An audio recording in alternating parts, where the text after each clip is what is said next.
Assalamu alaikum wa rahmatullahi ta'ala wa barakatuh.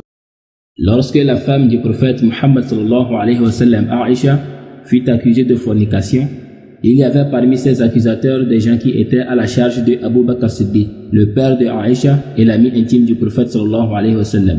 Puis lorsque Allah innocenta Aïcha, Abu Bakr, tellement furieux contre ces gens qui accusaient sa fille, décida de ne plus jamais leur donner un seul centime, pensant qu'ils méritaient de crever de faim à cause de leur agissement.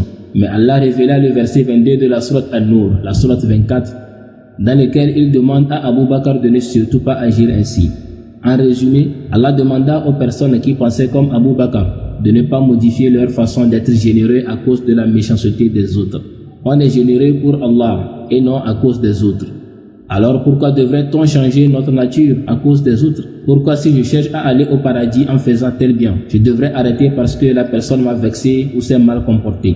Mon ambition de vouloir plaire à Dieu par la générosité doit être changée à cause d'une personne? Non. Cette grande leçon du Coran montre aux musulmans qu'ils doivent être eux-mêmes et ne jamais modifier leur nature à cause des autres. Tu voulais aider quelqu'un à cause d'Allah, puis tu as découvert en lui un comportement que tu n'aimes pas. Aide-le si c'était vraiment pour Allah que tu voulais faire, mais profites-en pour le conseiller de changer. Ne lui tourne pas le dos connaissant ses besoins, sous prétexte qu'il t'a déçu.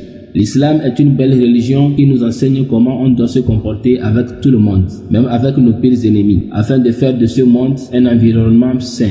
Ta gentillesse, même envers une personne mauvaise, peut la pousser à changer et à être une meilleure personne grâce à toi. Soyons bons avec nous-mêmes, pour nous-mêmes, avec les autres, avec la nature, tout simplement. C'était